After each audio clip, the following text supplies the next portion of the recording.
I have questions. Questions.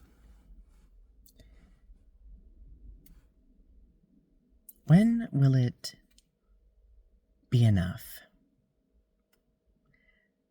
When will it be enough proof? When will it be enough convincing to show people just how unethical and immoral a politician is?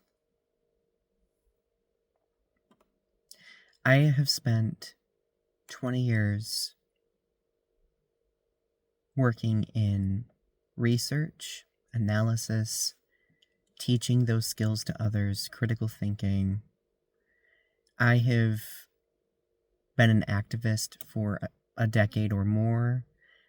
I have spent 3 to 5 years working in LGBTQ plus groups, educating, supporting, advocating, well enough to know the ins and outs of such things.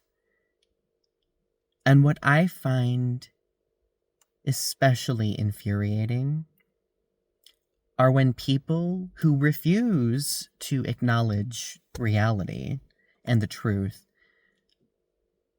essentially insinuate that I am being overdramatic, that I don't know what I'm talking about.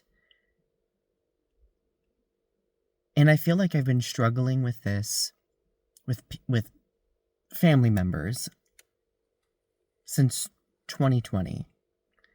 And it's really had me up in my head. Thankfully, I have therapy, and therapy's been helping me a lot. But that's why I'm very resolute about, if there are people who aren't willing to step through the door once you've opened it, that's their choice. And if a person is willfully going to choose hate and ignorance over another person's well-being, then they are past a point of convincing. That's been probably the hardest pill I've had to swallow. And I've realized that I have to dedicate my energy elsewhere. I have to dedicate my energy to, as opposed to convincing people like that who just simply won't believe, for example, the fact that, over 10 executive orders protecting LGBTQ plus people were reversed, has happened. I would rather invest that energy in helping other allies and trying to be of support for the rest of the LGBTQ plus community who need it. And it just amazes me that at this point, it's not enough. It's not enough to see a president who is spewing hate constantly. It's not enough to see a billionaire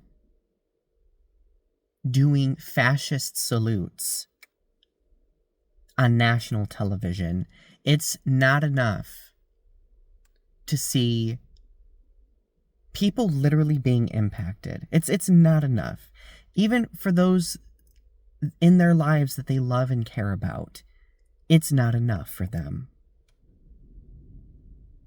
And history books are going to show that that will be the tragedy of this age, is that people simply didn't care.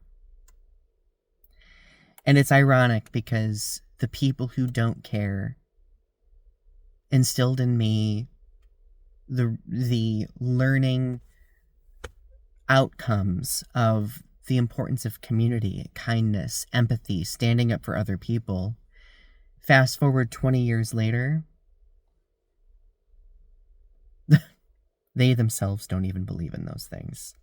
So I know this is very down, but I just want to say there is hope, my friends.